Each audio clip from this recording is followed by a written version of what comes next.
passé au mois de Ramadan, pareil, on a dit on a perdu à cause de toi parce que tu fais le Ramadan. Eh ben merci, au revoir, je rentre chez moi.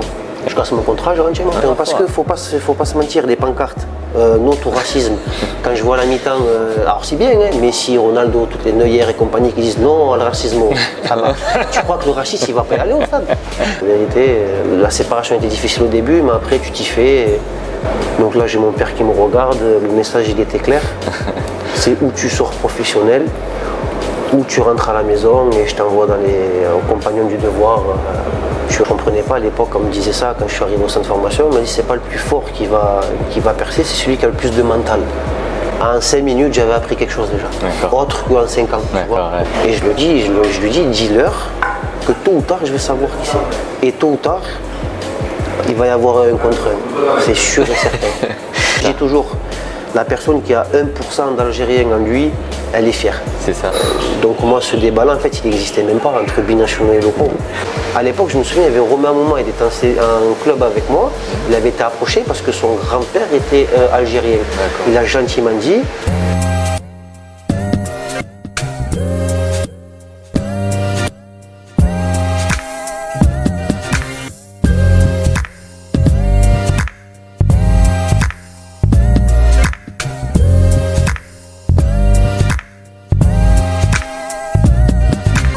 Bonjour à tous, bonjour à toutes.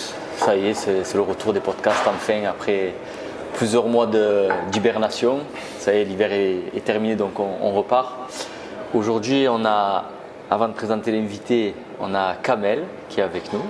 Bonjour à tous. Il remplace Samir aujourd'hui. Alors Kamel, c'est l'homme de l'ombre, c'est l'homme de la technique, c'est lui qui... On ne le voit jamais, mais aujourd'hui on le voit. C'est ça. C'est son jour aujourd'hui. C'est ça. Je sors de l'ombre aujourd'hui. Donc voilà, il est là. Et donc aujourd'hui avec nous pour ce nouveau podcast, un invité, Monsieur Yacine Kadamoro. Bonjour, bonjour à tous. Merci d'avoir accepté l'invitation. Avec plaisir, très heureux d'être là avec vous. Voilà, c'est un plaisir que tu sois là, qu'on puisse parler un peu de toi et de tout ce qui est autour de ta vie, de ta carrière. On va y revenir en détail sur ce podcast. On va remercier déjà Poulet Braisé Marseille de nous recevoir aujourd'hui. D'ailleurs, pour vous et seulement pour vous, il y aura un petit jeu concours qu'on organise avec Poulet Braisé pour gagner une soirée VIP, donc à Poulet Braisé Marseille, avec ce plateau pour ce repas avec poulet, accompagnement qui aura donc à gagner. Ce sera un plateau qui sera un peu plus gros. Voilà, poulet, on a quoi là? Banane plantain, c'est ça? Patates douces, du bon riz. Du bon riz, donc voilà. Sauce. Ce sera ça, mais un peu plus gros. Pour cela, il suffit de liker la vidéo, de nous suivre et de suivre Poulet Braisé Marseille donc sur les réseaux un peu partout et de mentionner la personne avec qui vous voulez venir partager voilà, ce magnifique plateau. Donc voilà. Et donc voilà, c'est à Poulet Braisé Marseille. Et on les remercie de nous accueillir. C'est un nouveau décor qui est parfait, qui est magnifique. On est bien reçus. Et le poulet est très bon. Et le poulet est très bon. Donc bonne chance à tous, bon courage à tous et voilà, on compte sur vous. Donc Yacine, comment ça va? Ça va, impeccable. Tranquille? Nickel, impeccable. Ouais, ça va. Super. Ça se passe bien? Ouais, impeccable. Ouais. Tranquille. Ok. Comme je suis en fait, tranquille, Ouais. tout va bien, dans le plus grand des calmes. Un peu dans les calmes. Ok. Impeccable. Ok. Kamel, tout va bien? Ça va. Écoutez, Ouais. moi, du moment qu'il y a à manger, ça va. Hein. Donc oui, tout va bien pour moi. C'est ça, on avait un concept de Final Four sur le futsal, un concept de goûter. Et là, comme je disais tout à l'heure, c'est un concept de repas. Voilà. C'est un mix de tout ça, donc là c'est repas. Juste, vous êtes très nombreux à nous envoyer des messages. Justement, vous nous demandiez où on était. On est toujours là et les Final Four sur le futsal arrivent très bientôt. Et les goûteux ils reviennent et voilà, on est là quoi. Donc voilà. Yacine, du coup en ce moment, qu'est-ce qui se passe avant de parler de ta carrière en détail? Comment va la vie? La vie va bien. Ouais. Alhamdoulilah, je me suis fait opérer du pied, mais bon, c'est qu'un petit détail. Ouais. Et sinon, moi, ma carrière, elle s'est terminée, on va dire professionnelle. Là, je suis toujours à Berre, avec des amis qui ont repris le club. Donc voilà, j'ai repris le football, on va dire, entre guillemets, parce que je l'avais arrêté après mon passage à Istres, il y a 1 an et demi. Et donc j'ai repris le ballon cette année et franchement j'avais repris du plaisir. Même si c'était un amateur, j'avais rencontré des gens simples, avec ce que j'avais perdu un petit peu dans le monde professionnel. Le monde professionnel c'est plus calculateur, manipulateur. Là tu trouves quelque chose de sain, de beaucoup plus simple. Donc c'est ce qui me convient je pense le plus. Et après il y a eu ma blessure, mais franchement j'ai kiffé cette année à Berre.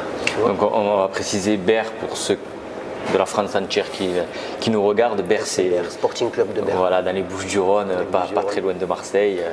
On va dire sur l'étang de Berre, parce que voilà, autour de l'étang de Berre, l'étang porte le nom de la ville.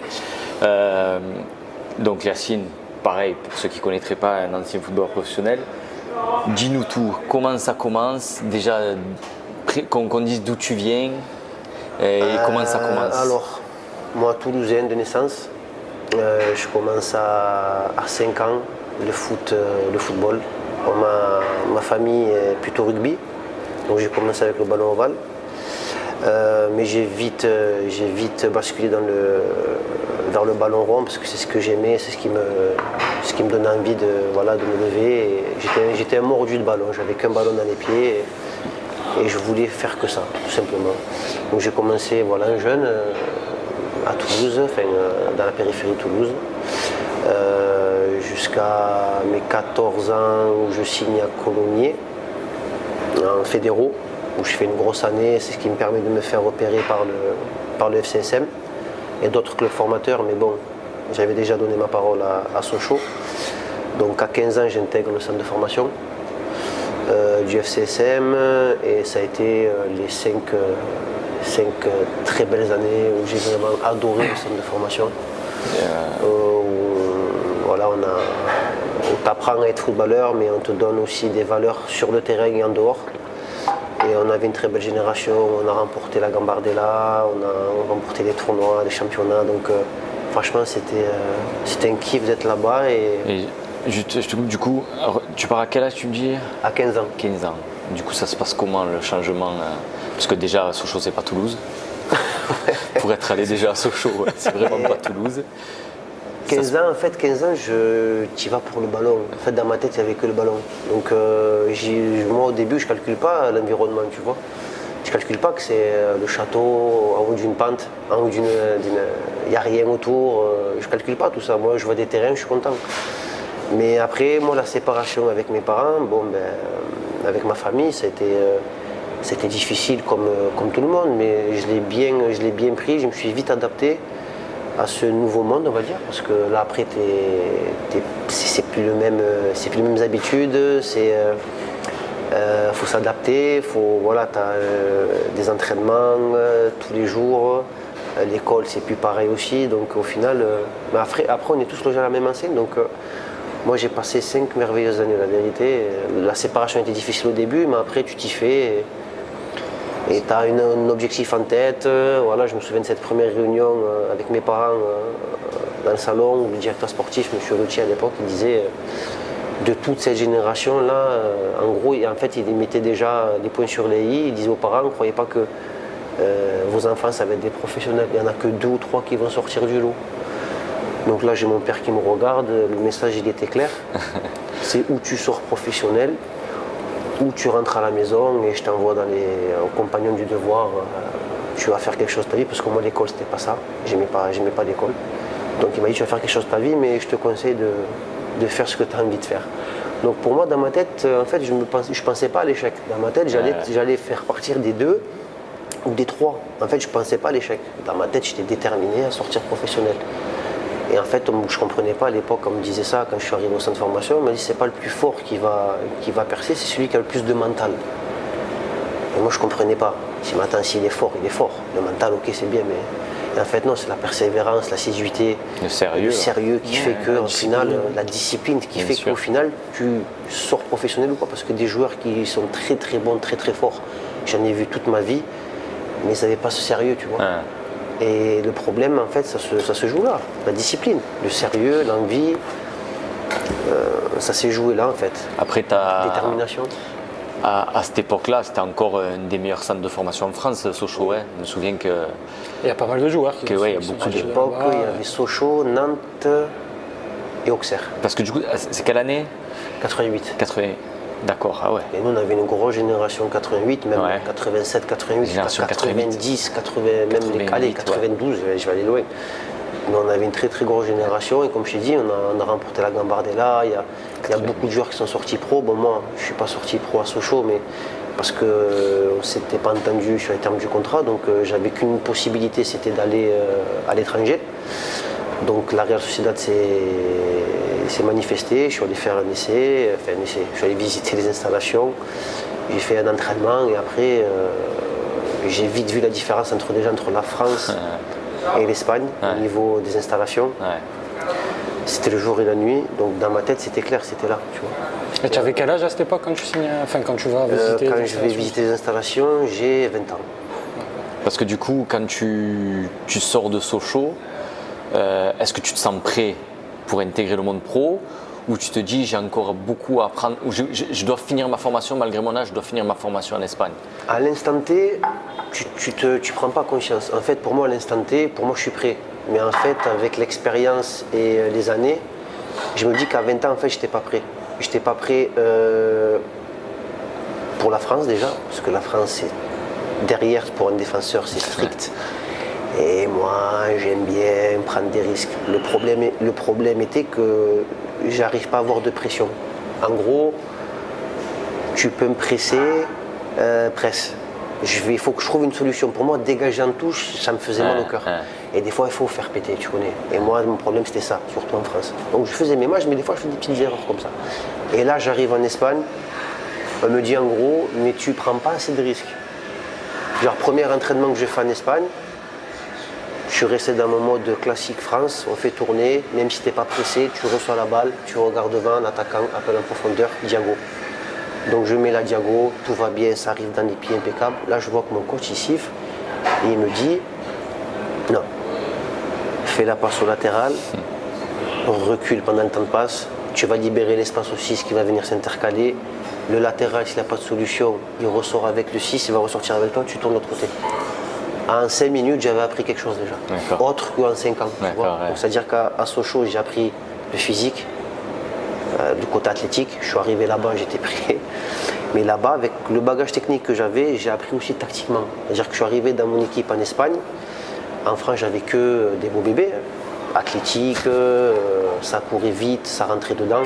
En Espagne, j'arrive, les mecs de mon équipe, pas trop de physique, petits de taille. Et moi, inconsciemment, je me dis, mais ça va être compliqué, tu vois. Alors qu'on va leur prendre la balle. Ouais. Ils ont une intelligence tactique dans le déplacement, dans l'anticipation. Ils sont en avance. Et en fait, moi, je l'ai pris à 20 ans. Ce que eux là-bas avaient appris depuis tout jeune, quoi, tu vois. Donc j'ai dû un petit peu combler ce retard au début. Mais ça ne m'a pas empêché de faire une très grosse saison. Parce que là-bas, ce qui est bien, c'est que l'équipe réserve, elle peut être en national ou en D2. Par exemple, l'équipe 1 est en première division. Si ton équipe réserve peut être en D2, en Ligue 2. Ce qu'en France, on n'a pas, ce qui est dommage, je trouve. Pour la formation, c'est très formateur. Donc j'arrive, donc je fais mes matchs en national. Je fais une grosse saison, je joue tous les matchs. Que ce soit 6, derrière. Je pense qu'il pouvait même mettre gardien, j'aurais joué. Mais ma polyvalence, ça fait que j'ai joué un petit peu partout. Et ça a appelé d'autres clubs pour l'année suivante, qui ont appelé donc le club, qui s'était renseigné. Et premier jour de pré-saison, on me dit que tu as le Castilla. Et le Castilla, je ne savais pas que c'était le Real Madrid B. On me dit tu as le Castilla, tu as le Barça B de Luis Enrique à l'époque. Et la réserve de Valence qui ont appelé, qui sont intéressés, ils te veulent. Et moi, dans ma tête, c'était Barça. Parce que moi, j'aime ce style de jeu, j'aime le tiki-taka. Et dans ma tête, quand il m'a dit Barça B, j'ai oublié tout le reste. Et donc, Luis Enrique, il y avait Thiago Alcantara, ils avaient une grosse équipe à l'époque. Et cette année-là, ils terminent deuxième championnat, mais ils ne peuvent pas monter en Liga. Mais le club, il me fait tout de suite comprendre que je ne pouvais nulle part et que c'est à la Real Sociedad que je vais signer pro, enfin que je vais sortir pro et qu'ils vont augmenter mon contrat, ils vont faire les choses bien. Au final, j'ai pas eu mon mot à dire, mais ça reste un petit regret quand même. Je me dis, Barça B, ça aurait pu peut-être être une autre carrière ou pas, tu vois. Mais... Parce que du coup, la Real Sociedad, c'est quoi? Ils t'ont vu jouer à Sochaux? En fait, il y a eu comment un tournoi international à Marseille en plus. Ouais. Il y a eu un tournoi international à Marseille avec Sochaux, où je fais un gros tournoi. On fait tous un gros tournoi. On va en finale, on gagne le tournoi au Vélodrome. Et il y avait la réserve de Valence et il y avait la Real Sociedad. Et là, t'es en quoi? C'est un tournoi, c'est quoi, U18 U18, je crois, je dis pas de bêtises. Tournoi international de Marseille, je crois que c'était U18, je dis pas de bêtises. La même équipe avec laquelle vous avez gagné U17. La même équipe avec laquelle vous avez gagné la Gambardella? Quasiment. Quasiment. Ouais. Donc, il me repère là, mais moi, tu sais pas, tu joues, tu fais tes matchs et tu passes à autre chose.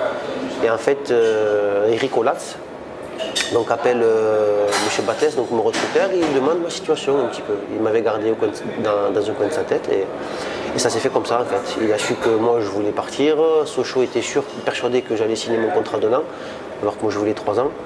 Et je suis allé demander ma lettre de sortie. Ils étaient choqués parce qu'ils ne pensaient pas que j'avais un club à l'étranger, que c'était fait, que voilà. Donc en fait moi je voulais déjà rallier l'Espagne, parce que l'Espagne c'était un championnat qui me convenait par rapport à mes caractéristiques, à mes qualités. Moi c'était plus l'Espagne que la France, ou l'Angleterre ou l'Italie. En plus, tu es dans la période où l'Espagne, c'est la référence un peu du football mondial. Je suis arrivé dans le plein boom en fait. Ils venaient d'être champions du monde, c'est ça? Avant déjà. Ils sont champions du monde en 2010, c'est ça? Ouais, moi j'arrive en 2007-2008. Donc juste avant. Ah, c'est avant, d'accord. Okay. Et oui. C'était juste avant. Enfin, c'est vraiment là où ils C'est le début. Okay. Ouais. Le début, moi je suis arrivé en plein boom. Ouais, c'est ça. Ouais. Donc une autre mentalité, une autre vision du foot et ça m'a. En fait, je suis tombé dans mon élément quoi. D'accord. Je suis vraiment tombé, c'est là où j'ai vraiment pris du plaisir toutes ces années à prendre des risques de fou derrière. D'accord, ouais. Mais bon, après quand ça passe, ça va. Mais même si ça passe pas, en gros, ils t'apprennent à défendre aussi, tu vois. On te dit de prendre des risques, mais on protège l'axe. On s'en fout, on protège l'axe. Tu fais une mauvaise passe, intercepté, tu protèges l'axe. En gros, il n'y avait pas le coach qui te criait dessus, qui disait pourquoi tu as perdu la balle, alors qu'il te demande de relancer, de prendre des risques, et tu perds un ballon et tu cries dessus. C'est ce qu'on fait en France, ce que je ne comprends pas. Mais on n'a pas cette mentalité. Et ce que je reproche, moi, par exemple, même en équipe de France, je regarde l'équipe de France, tu t'ennuies, c'est un truc de fou. Tu as des qualités, tu as une qualité de joueur en équipe de France où le sélectionneur, il propose rien. Je suis allé voir France-Chili, je me suis ennuyé. J'ai kiffé voir, comment il s'appelle, le Chilien attaquant, qui était à Marseille. Alexis Sanchez. Alexis Sanchez. Magnifique. Incroyable. L'abattement qu'il a sur le terrain, même les Chiliens, j'ai aimé ce qu'ils proposaient, le jeu, tout ça. Mais l'équipe de France, c'est pauvre. Il gagne le match, mais est-ce que le joueur a pris plaisir? Je sais pas. Je pense pas. Tu vois? Moi, je pouvais perdre un match, mais si j'avais pris plaisir dans le jeu, c'est important quand même, le plaisir personnel, tu vois. Donc, oui, pour le plaisir aussi des supporters qui te suivent, voilà, qui, comme tu dis, peuvent aller voir un match et aussi prendre du plaisir en dehors de la victoire ou des bons résultats. Après, c'est le dilemme du football professionnel et du sport du haut niveau en général. C'est à partir du moment où il faut des résultats. Ouais, c'est ça. Mais c'est le problème, je veux dire, en France, parce que même on a eu Philippe Montagnier en Espagne qui est arrivé, il avait gardé cette mentalité, on va dire, française, entre guillemets, où on joue le match pour ne pas le perdre. D'accord. On ne le joue pas pour le gagner. D'accord. On le joue pour ne pas le perdre. C'est-à-dire que 0-0, on a gagné un point.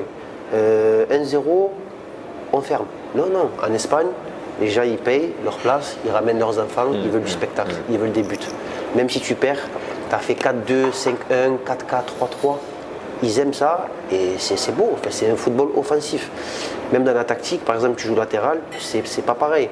Tu es latéral en Espagne, tu as ton milieu excentré, il est plus concentré sur sa tâche offensive que sur la défensive. En France, le milieu excentré doit défendre énormément. C'est une débauche d'énergie qui est énorme. Donc il y a plein de détails qui font que la différence entre la France et l'Espagne, quand je suis arrivé, en fait j'ai connu les deux.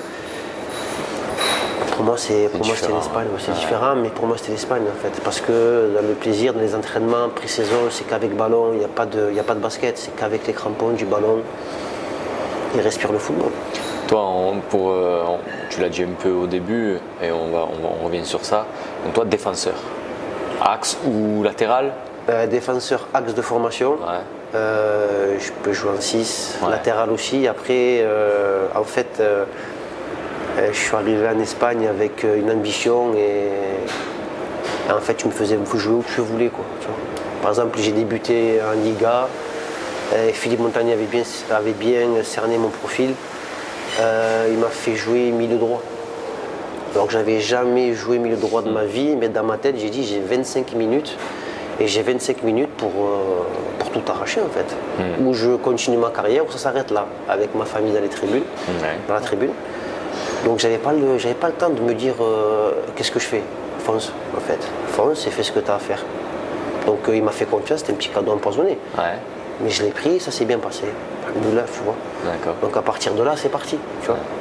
Et donc du coup, quand tu signes pro à la Real Sociedad, du coup le coach c'est qui? C'est Montagnier directement ou pas? Non, c'était... moi quand j'arrive, le club, il est en Ligue 2. D'accord. Il est en ley concursal. Je parle pas espagnol. Ouais. Je parlais avec Rico Latz. Je lui dis, bon, j'aimerais bien avoir un appart. Ouais. J'arrive, je suis en appart, je suis avec un franco-ivoirien qui est Giovanni Sio, qui est un ami. Et on a connu des galères, mais des galères exceptionnelles. On a rigolé parce que bon, on était dans la même galère, mais les 3 premiers mois pas payés. D'accord. On mangeait des galletas Maria à 0,99. On calculait tout, vraiment, on calculait tout. Ce qu'on mangeait, ce que c'était un truc. Moi j'avais ma famille au bout du fil, ça va. Et plus, est-ce que je te coupe? Real Sociedad, donc Pays Basque, Pays Basque. il y a une grosse, je veux dire, c'est voilà, une grosse appartenance exactement à la région, au Pays Basque. C'était basque, oui. On Dans est l'atmosphère, basque, ouais, tu le sens tous les jours. On est basque, voilà. Toi tu l'es pas, nous on est basque. Ouais. D'accord, ok, il n'y a pas de problème. Après, les joueurs quand ils venaient, il y avait des Sud-Américains, il y avait des étrangers, il n'y a pas de problème. Et on cohabitait très bien.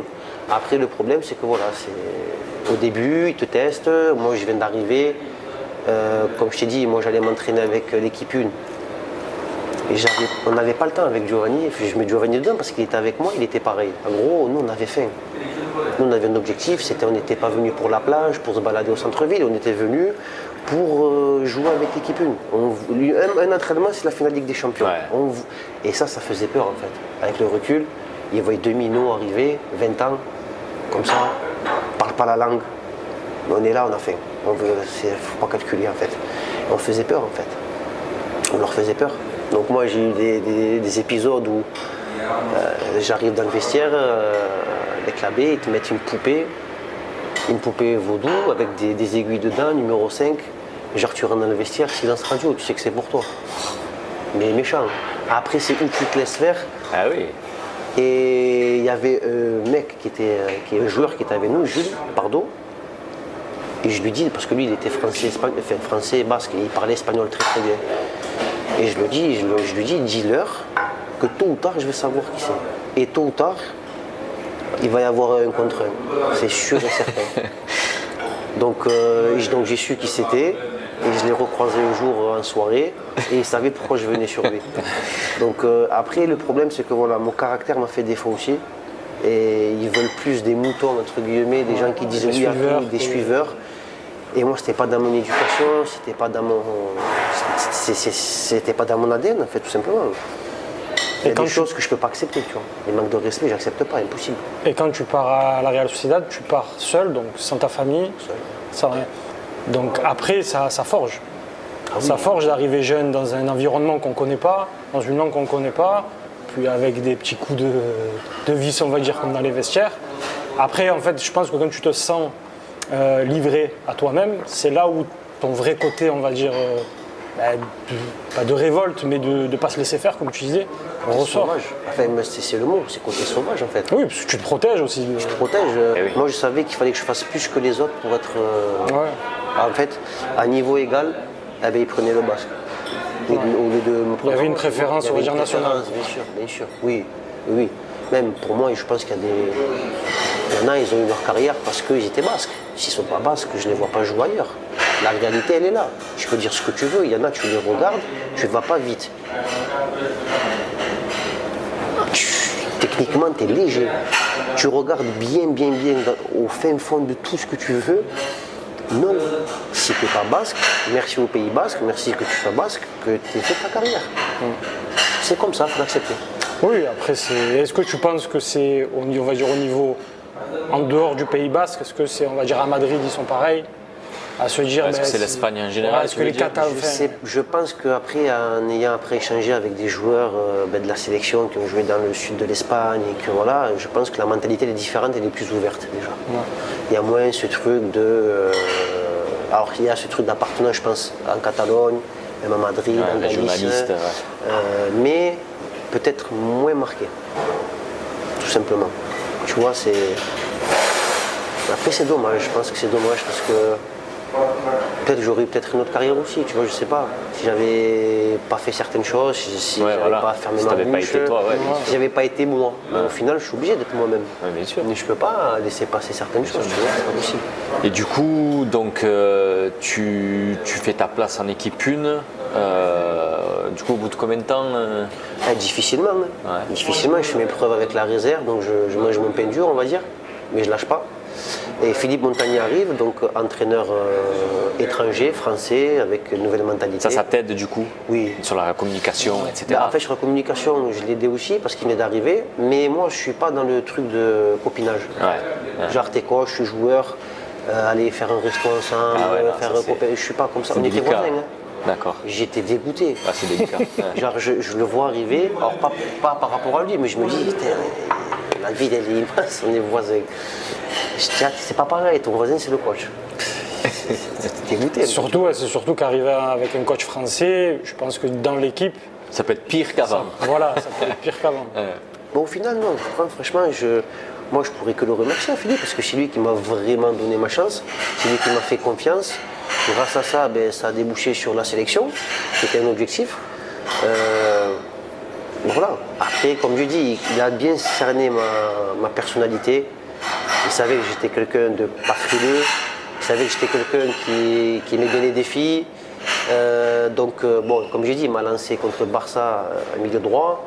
Le week-end après, on joue au Sanchez Pizjuán à Séville. Notre capitaine il se blesse. Il y avait des milieux droits de métier, tu vois. Il m'appelle à moi. Vas-y, fonce. Vas-y, joue. Ah, toute la confiance. Ouais, vas-y. Il te met bien, quoi. Il me met bien cash. Vraiment confiant, d'accord. J'ai 22 ans, je crois. Et en fait, je joue décomplexé. Mais vraiment décomplexé. Je joue comme un milieu droit. Donc ça, j'ai jamais joué milieu droit de ma vie. Ok, donc ça c'est vraiment tes débuts pro. Donc c'est quoi, c'est en milieu de saison ou c'est Non, début. D'entrée, c'est quelle saison ça du coup, quelle année? Je sais plus. Parce que, regarde, moi je te dis ça parce que pour moi le point de repère de Real Sociedad c'est Lyon-Real Sociedad. Tu vois, c'est le souvenir que j'ai.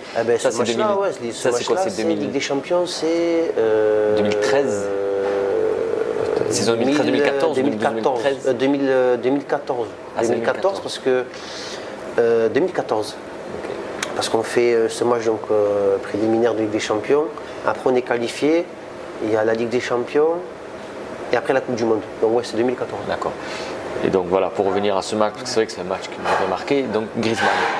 Tu es avec Griezmann. Lui, ça fait longtemps. Il a été formé là-bas, non? C'est ça? Oui, Antoine, il est formé là-bas.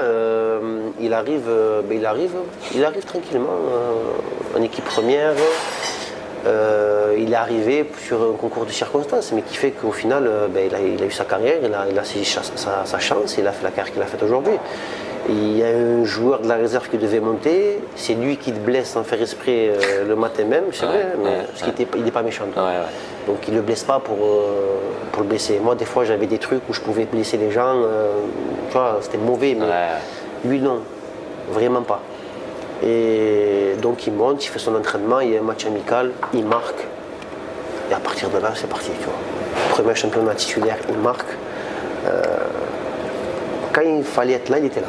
D'accord. Et du coup, bon, ça va parler à tous ceux qui nous regardent. Ouais. Du coup, Griezmann, tu avais des affinités avec lui. C'était comment? Parce qu'il était du coup plus jeune que toi. Oui, non, j'ai fait des amis. C'était mon ami, Antoine, pendant, on va dire, bon 3-4 ans, avant qu'il parte à l'Atlético Madrid. Hein. Avant qu'il parte à l'Atlético Madrid, tous les jours ensemble, quasiment. Voilà, on était bons potes, tu vois. Okay. On était bons potes. Après, il signe à l'Atlético Madrid, et je lui envoie un message de félicitations et tout, il répond pas, il me laisse en vue. Donc après, moi, je suis plutôt du partisan du fais ta vie, je fais la mienne, tu vois. Je vais pas te courir derrière. Oui, donc après, je suis très heureux pour lui, pour la carrière qu'il a eue, tu vois, et qu'il a, tu vois, c'est beau. Franchement, c'est beau, c'est respectable. Après, voilà, affinité, là. Ouais, pas d'affinité spéciale. Là, il n'y a plus rien, quoi. Donc, et tout va bien, tu vois. Il n'y a pas de problème. Tu vois, je respecte le choix, tu vois. Je Ouais, vais bien pas- sûr. Tout le monde pensait que j'avais encore des affinités, quoi, mais. Oui, bien Donc sûr. après, c'est son choix, il faut le C'est respecter. pour ça, donc, pas de j'en problème. parle parce que j'imagine que tout le monde doit se poser la question oui. derrière l'écran. Non. Vous avez la réponse. Voilà, la réponse. En gros, moi, je suis honnête en amitié, en tout. Ouais. Fidélité, en tout, en amitié et tout. Après, si toi, de ton côté, c'est pas la même, il n'y a pas de problème. Tu fais ta vie, je fais la mienne, il n'y a pas de souci, tu vois. D'accord. Je le recroise dans la rue demain, bonjour, mais salut, tu vois. Bonjour, fais ta vie, je fais la mienne, pareil, tu vois, il n'y a pas de problème. Et du coup, mis à part Giovannicio, tu as créé d'autres amitiés, affinités avec d'autres joueurs Parce que oui. tu as eu des grands joueurs qui sont passés, enfin des bons joueurs qui sont passés par Real Sociedad. Il y avait c'est Carlos Vela, c'est ça Carlos Vela, c'était le plus fort. Eh ouais. Carlos Vela, c'était quelque chose. Hein. Mexicain, hein, c'est ça Attaquant Mexicain, mexicain. ouais. En fait, il pouvait décider de match quand il voulait, D'accord. vraiment. À n'importe quel moment, il faisait ce qu'il voulait. À l'entraînement, il disait au gardien, je vais te la mettre là, il la mettait là. C'est incroyable. Il était trop fort, mais vraiment. Et du coup, comme nom qui parle un peu au grand public, tu avais qui comme. À l'époque, il y avait, bon, quand je viens d'arriver, moi je ne le connaissais pas. On me parlait du Loco Abreu, uruguayen. D'accord. Attaquant, celui qui a fait la Panenka en 2010 contre. C'est quel pays? En Coupe du Monde en 2010, il fait la Panenka qui qualifie l'Uruguay. C'était contre le Ghana.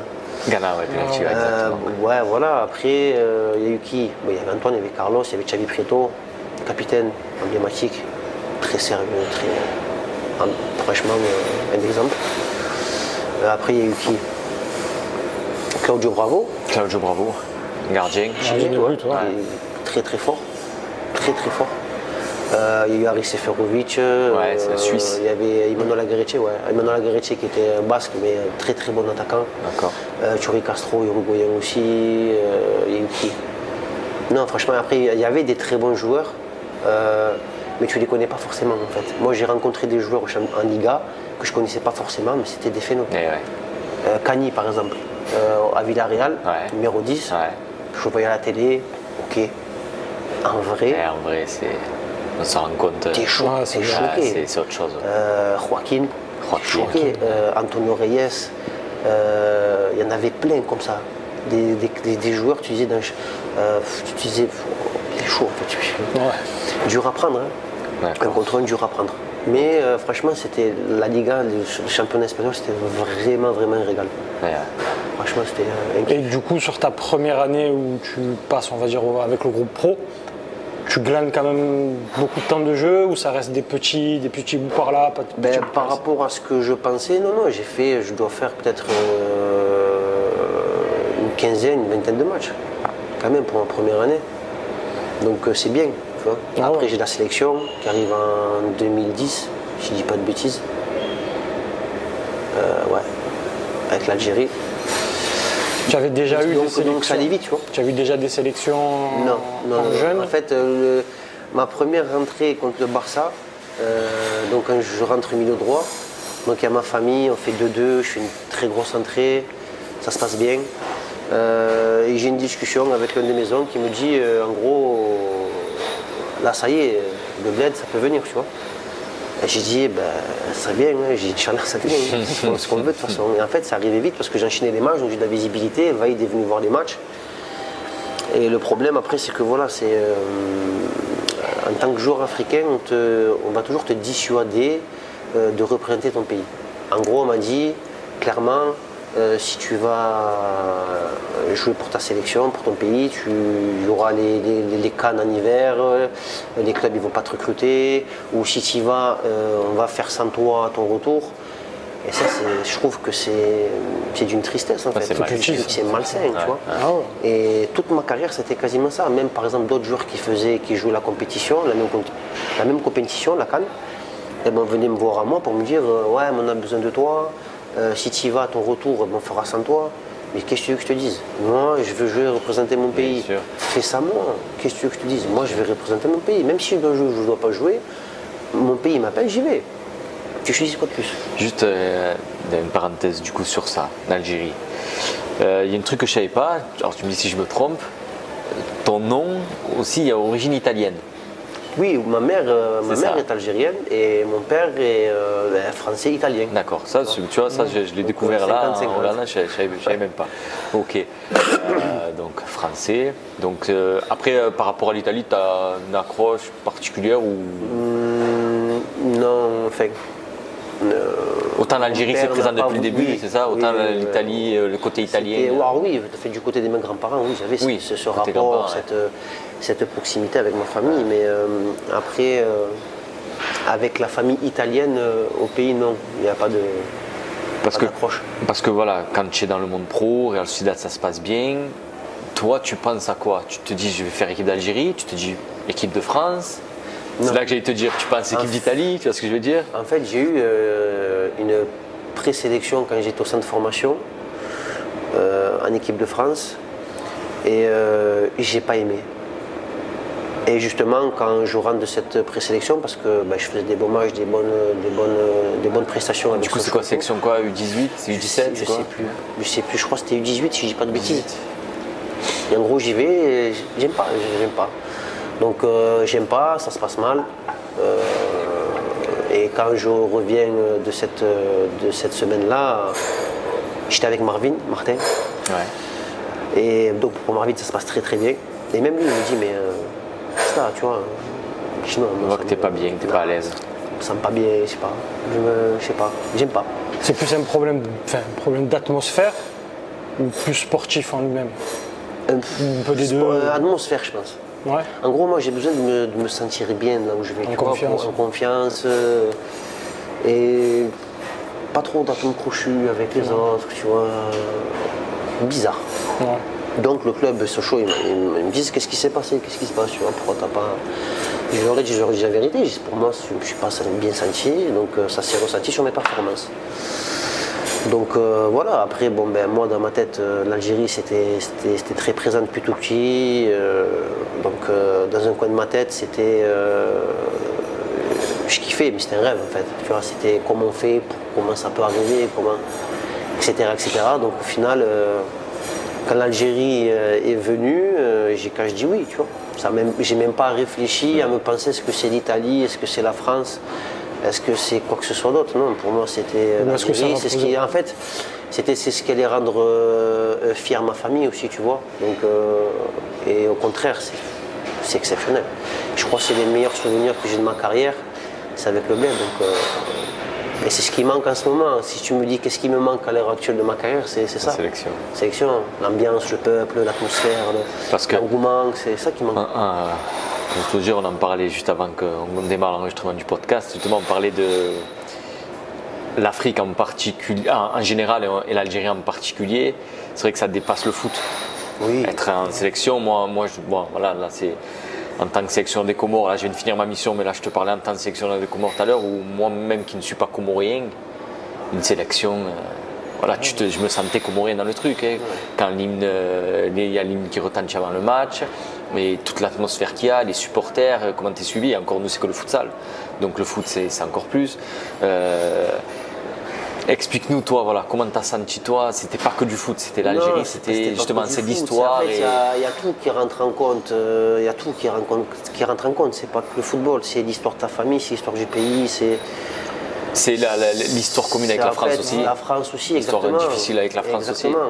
Et toi qui es français, algérien. Exactement, donc ce retour aux sources, ce retour au pays, il fait que du bien pour tout le monde en fait, pour la famille, pour moi, Voilà, mais en fait, tu as cette attente. Oui. Tu sens que le peuple il attend après nous, tu vois. Il faut gagner. Voilà, nous on veut faire la fête, c'est à vous de faire le taf, les gars. On sera toujours là, quoi qu'il arrive. On sera toujours là, mais faites le taf, faites-nous plaisir. Et en fait, alhamdoulilah, dans notre génération, on n'a pas beaucoup entre guillemets d'échecs. Tu vois, on a connu la qualif en 8e de finale historique. Et je dis malheureusement parce que moi, en tant qu'Algérien, ce que je veux, c'est que l'Algérie soit au plus haut, donc ça veut dire que la dernière qualif Coupe du Monde n'est pas allée, c'était une déception pour tout le monde. Là je suis côté supporter, tu vois, donc c'est une déception. Donc c'est pour ça que je dis malheureusement, parce que depuis 2014 on n'a pas passé le cap des poules. Mais on avait tous cette ambition, en fait on était tous, voilà, on voulait que l'Algérie soit au plus haut. Ouais, c'était une mission. La mission, c'était de gagner. Alors, comme je disais, c'est pas pareil. Quand j'allais à la Real Sociedad ou dans mes clubs, c'est pas un manque de respect, tu vois, mais la motivation, c'est pas la même. pareil, bien sûr. Oui, parce que là, tu sens vraiment qu'il y a un peuple, vraiment, c'est tout le peuple qui est derrière toi. Bien T'arrives sûr. au stade Moustapha Tchakar, je me souviendrai, ils étaient chauds déjà. Tu vois. Ça y est, on est prêt, tu vois. T'arrives avec le bus, t'as les lumières, ils sont là depuis. C'est ça, c'est qu'il faut, expliquer 3 heures, à ceux qui ne connaissent ouais, pas, même si on est. Tu vois, c'est que. Toi, tu le sais mieux, hein, les matchs à 20h, le stade il est clear à midi. Ah oui. Mais c'est pas Peut-être dit- j'abuse midi, mais non, peut-être pas, tu vois. c'est Mais pas dit. Même il est rempli la veille. voilà. Quand tu joues un match de qualif, que nous, je me souviens contre le Burkina Faso, c'était au mois d'octobre ou novembre, il faisait froid, il pleuvait. La veille du match, le matin de la veille du match, plein, les gens ils dormaient dehors. C'est-à-dire que le matin à 9h, on m'a envoyé des photos, donc le match il était à 21h. À 9h du matin, froid, pluie, le stade il était plein, il était chaud bouillant déjà. Donc toi, comment tu veux en tant que joueur te dire on peut perdre? Ça rentre pas dans notre tête. Tu peux pas perdre, il n'y a pas cette option-là. En gros, tu es surmotivé. Alors après, ça met une pression supplémentaire, tu vois. Il faut savoir la gérer, tu vois. Donc après, nous, c'est ce match contre le Burkina Faso, comme je t'ai dit, on ne pouvait pas ne pas être qualifié. C'est-à-dire qu'on gagne 1-0, au match aller on se fait voler, l'arbitre il nous siffle un penalty imaginaire. Si Raïs ne sort pas le penalty, ça veut dire que même si on gagne 1-0 au retour, on ne va pas en Coupe du Monde parce que pour une erreur d'arbitrage, tu vois. L'Afrique aussi c'est ça, il faut dire la vérité, et c'est dommage d'en arriver là. Mais voilà, on gagne 1-0, Majid il marque le but, c'était le temps le stade allait tomber. Et ces moments-là, tu ne peux pas les vivre en club. C'est impossible. Moi, j'ai vécu une qualif Ligue des Champions avec la Real Sociedad. C'est historique, enfin historique. Ça faisait des années que ce n'était pas arrivé. Mais c'est pas comparable, tu vois. C'est pas comparable. Là, c'est comme si on avait gagné la Coupe du Monde. Pareil, tu vois. Et après, comme je te dis, voilà, et l'arbitre il met 4 minutes de temps, 4 minutes de temps additionnel. Nous, instinctivement, on rentre sur le terrain, on arrête le match parce que ça y est. Il y a trop d'enjeux en fait, tu vois. Il y a trop d'enjeux. Nous, on va aller en Coupe du Monde, on veut rendre fier le peuple, nos familles. Et on avait cette mentalité-là à l'époque. Sachant qu'en plus, on connaît, nous, Kamel et moi, comme toi, on est d'origine algérienne, donc on sait supporters, ce que ça fait. Et on sait que le peuple, on va dire le peuple algérien, il est très exigeant, mais il est là, quoi. Il est là. Tu peux pas. Nous, en Coupe du Monde, on nous faisait ils savaient comment nous piquer.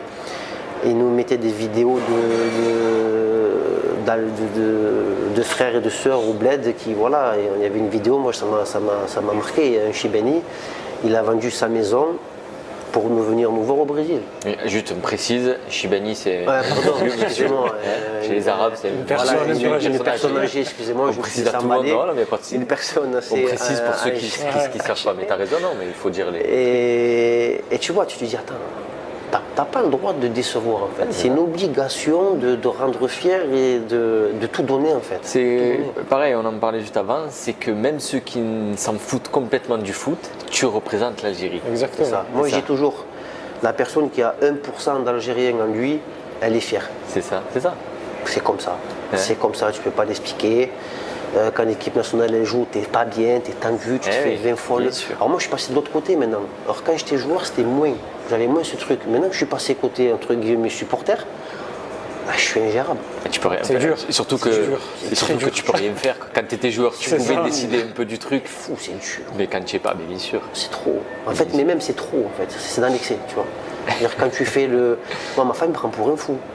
Quand l'Algérie joue, parce qu'en plus moi je regarde, comme je te dis, je regarde le match de Ligue des Champions, demi-finale. Après tout le reste, c'est pas l'Algérie qui joue, je suis pas intéressé, tu vois. J'aime bien suivre l'actualité, l'Algérie, voilà. Et quand c'est le pays, je suis pas bien. T'es là, tu fais 20 fois le match. Est-ce qu'ils vont gagner, est-ce qu'ils vont perdre? T'es là, putain, la qualif Coupe du Monde la dernière, c'était horrible. Il fallait faire une cellule de crise. Il fallait avoir des psychologues, non, je te jure, c'est vrai. 2 ou 3 jours, pas bien. T'es là, tu fais ta vie, mais en fait, tout ce que tu fais, t'es pas concerné. Tu vois, elle est amère, elle devient amère un peu là. T'as un pote, il te chauffe, il t'envoie un snap, tu dis, ah ouais, comment on a fait? Toi, t'es là, mais arrête, vas-y, toi. Et en fait, c'est tout le monde qui est comme ça. Ouais. Et on ne fait pas exprès, tu vois. Ouais. On ne fait pas exprès, c'est comme ça. On aime notre pays, c'est tout. C'est ça, on l'aime avec excès, mais on l'aime. Exactement. Après, on peut faire aussi un parallèle avec les supporters de l'OM, Oui, complètement. où en fait, que ce soit l'équipe nationale en Algérie ou l'OM à Marseille, a une place très très très importante pour ses habitants. On va dire, Moi, ou je pour me le dis, peuple. t'es supporter de l'OM et algérien. C'est dur en ce moment. Non, t'es dans l'extrême en fait à chaque fois. Mais bon, après c'est la passion, c'est comme ça. C'est ça. C'est comme ça, mais c'est beau. Moi je trouve que c'est beau en fait. En fait, de voir tout un pays derrière toi, un peuple derrière toi, c'est exceptionnel. C'est exceptionnel. Moi j'ai eu que des personnes qui ont été bienveillantes envers moi, qui m'ont bien accueilli, qui ont eu que des bons messages, tu vois, des gens qui me disent merci. Mais non, en fait, merci pour ce que tu as fait. Bon, on va être honnête, hein, c'est pas moi qui ai le plus de sélections, c'est pas moi qui joue le plus de matchs, mais on va dire entre guillemets alors, sur le laps de temps que j'étais en sélection, j'ai fait passer un bon message, une bonne vision de moi-même, tu vois. Donc les gens, ils ont vu que c'était sincère, que c'était honnête de ma part, tu vois, que c'était vraiment par amour du pays, pas par intérêt. Tu vas pas en sélection par intérêt, ça n'existe pas ça. Mais que des merci, tu vois, ça me reconnaît encore dans la rue, alors que ça fait des années que je suis plus en sélection, tu vois. Et c'est beau, moi je trouve ça beau, tu vois, c'est magnifique. Ah oui, non, et je pense que tu le retrouves pas dans tous les pays, là c'est clair. C'est clair et net. il y a des pays de football. Oui. On Oui, le il y a voit que des ce soit en pays de Amérique football. latine, en Afrique aussi, hein, pourquoi Afrique. pas en Afrique. Mais quand tu sens que, voilà, que tu arrives dans un pays de football, ça se ressent de toute façon. Que tu partes en vacances dans un pays pour tes vacances, tu sens qu'il y a du football dans ce pays-là, que ce soit en Amérique latine, comme je dis, ou en Afrique, tu le ressens. Et quand tu es joueur, tu dois le ressentir, mais fois 1 million. Bah oui. Ou fois 35 millions, 40 millions pour l'Algérie. En plus, on a Sidi Moussa, on va dire, voilà, c'est le centre technique. Franchement, on est dans des très très bonnes conditions pour l'Afrique. Franchement, on était dans les meilleures conditions. Et tout le monde était aux petits soins pour nous, tu vois. Des cuistots, des kinés, des gardes du corps. Tout le monde était là pour nous, tu vois, pour nous chouchouter en fait. On était, pas leur bébé, mais on était, voilà, faut pas nous toucher, on vous met bien, mais faites-nous plaisir, c'est tout. Tu vois, en gros, le message c'était ça, tu vois. D'accord. On veut kiffer, on veut vibrer avec vous. Donc nous, après, on sortait sur le terrain, on était obligé de faire le travail, tu vois. Tu veux enchaîner sur un truc de l'Algérie en particulier, vu que c'est. Donc tu as. Donc toi tu connais tes premières sélections, donc sur ta première saison où tu es à la Real Sociedad. Je connais ma première sélection en Gambie, sur ma première année en sélection. Ouais. D'accord. Et quand tu arrives dans cette sélection, des binationaux, on va dire des Algériens purs, on va dire entre guillemets, est-ce que tu sens que tu es plus, on va dire, proche des binationaux, ou est-ce que dans cette sélection il y a une osmose où les binationaux et les Algériens d'Algérie sont... Il y a une osmose. En fait, il y avait toujours des débats sur binationaux et ce faux débat en fait. Binationaux et locaux. Voilà, ils appellent ça locaux et binationaux. Moi, je pars du principe que s'il y a une mauvaise entente, et avec l'expérience que j'ai eue en club et de partout où je suis allé, s'il n'y a pas un groupe soudé, uni derrière le même objectif, qui vit bien, tu ne fais pas de grandes choses. Et nous, on a fait des grandes choses, on a gagné des matchs, on s'est qualifié pour la Coupe du Monde, on est allé jouer en Coupe du Monde parce que justement, le groupe, il vivait bien, que ce soit binationaux ou locaux, tu vois. Ouais, Il n'y avait pas de différence, on vivait tous très très bien ensemble en fait. oui, puis comme tu l'as dit, tu n'as pas de résultat si derrière il n'y a pas un groupe plus ou moins Tu peux soudé. pas. Quand même. En fait, tu peux pas. S'il y a des d'un côté les binationaux, d'un côté les trucs, on se parle pas, on communique pas, on s'entraîne pas ensemble, on fait pas de. Pour moi, il n'y a même pas de débat en fait. Tu fais pas ce que tu fais. Tu vois. Ouais, s'il n'y a pas une vraie vie de groupe, quoi, Mais oui. c'est pas Alors, compliqué. toujours avec chacun, on a nos particularités, tu vois, c'était marrant, mais on vivait bien ensemble. Ouais. T'es obligé en fait. On est là moi, je pars du principe qu'on est là pour le même objectif. Ah.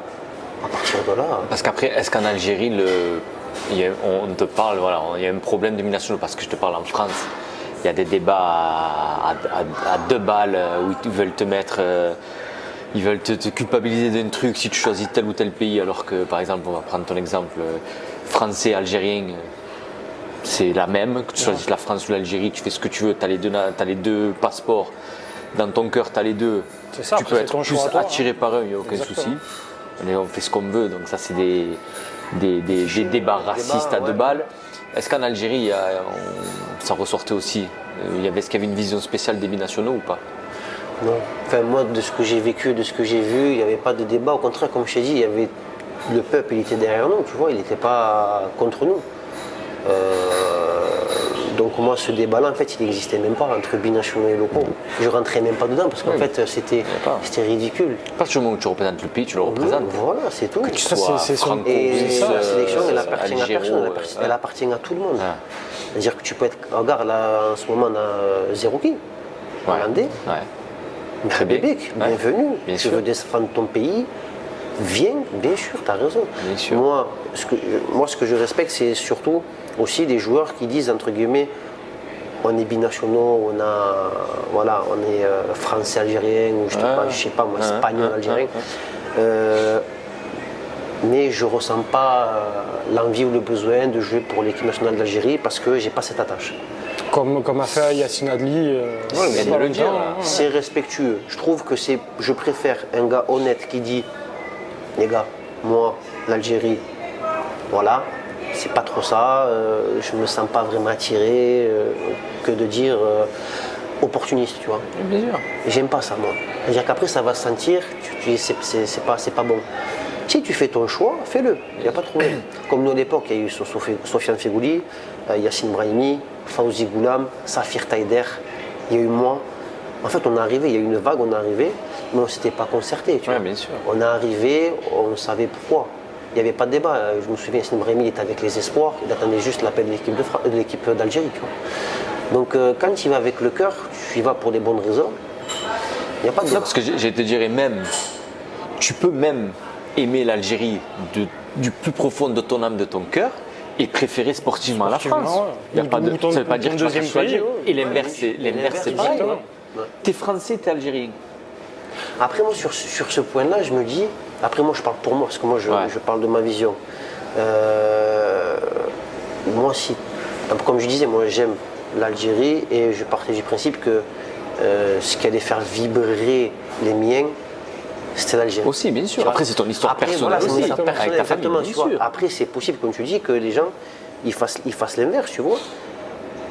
Il faut le respecter. Moi, Bien je pars sûr. du principe qu'au final, si tu veux pas, viens pas. Viens Bien pas de sûr. force, sois pas opportuniste, parce que justement, pour moi, Ça, c'est c'est un sûr. manque de respect. Ça, c'est sûr. Si par exemple, on parlait d'Adli, T'aimes c'est pas sûr l'Algérie, tu vas venir en Algérie, pourquoi? Pour jouer une canne, et essayer de jouer une Coupe du Monde, Ouais. c'est opportuniste. Oui, non, là, si, comme on parlait d'Adli, Adli l'a dit, c'est sportivement, il a dit, c'est ça Oui, après Voilà. la seule chose qu'on peut à la limite lui reprocher, c'est que, entre guillemets, après on n'est pas vraiment dans l'inside, c'est que Yacine Adli, à l'image d'Amine Gouiri, se faisait un peu attendre en Algérie parce que voilà, il avait eu, Ouais. on va dire, des discours où il choisissait pas directement la France. Là, il a été clair, je préfère la France. Que si demain la France ne veut pas de lui et Voilà. qu'il veut aller en Algérie, là oui, Ouais, c'est là, ça malsain, fait un peu. opportuniste, comme a dit Là Yacine. oui, là c'est Oui, sûr, c'est pas bien, tu vois. Après, Après, chacun fait ce qu'il il y a veut. toujours eu ce débat de choisir pour un pays ou un autre. Pareil, tu veux attendre. Mais tu vas attendre quoi si tu es sûr dans ta tête, tu vois. Bien sûr. C'est ça. c'est En gros, exactement ça. t'attends. Pourquoi tu vas attendre? Si toi, dans ta tête, tu dis, je veux jouer pour l'équipe de France, va pour l'équipe de France. Bien sûr, Moi, je veux jouer pour l'équipe d'Algérie. Merci, mais je vais en équipe d'Algérie. bien sûr. Attendre quoi? Jouer sur deux tableaux? Non, t'es malhonnête. Tu vois. Ah, C'est non, pas- ça, c'est- bien sûr, bien sûr. Et j'attends pas, non, je viens, oui, mais non, non. Oui ou non, tu viens ou tu viens pas. C'est clair, la vie, elle est simple. Il faut faire des choix, il faut les assumer, c'est tout. À l'époque, je me souviens, il y avait Romain Moment, il était en club avec moi. Il avait été approché parce que son grand-père était algérien. D'accord. Il a gentiment dit, voilà, je ressens rien, Pas j'ai pas d'attache spéciale. d'attache spéciale avec. Ouais. Merci, merci pour ton honnêteté, tu vois. C'est être franc. hein. C'est être franc. C'est Et il n'y a être pas de honte, tu vois. Exactement. Dans un sens comme dans l'autre. Exactement. Après, c'est sûr que le travail qui a été fait maintenant en Afrique, même s'il reste beaucoup de problèmes, on va dire que votre époque, et c'est l'époque de maintenant, il y a eu un grand changement dans le sens où, comme tu dis, il n'y avait pas beaucoup de binationaux à l'époque. Vous êtes parmi l'une des premières vagues Ah, quand qui même, arrive. quand même, il y avait les Karim Ziani, Oui, mais on va dire que c'était 2-3 par équipe. On va dire, ouais. Voilà, il y en avait pas avant, mal. Nadir Oui, il y avait les Tu parles de quoi, Djebour. Coupe du Monde 2010.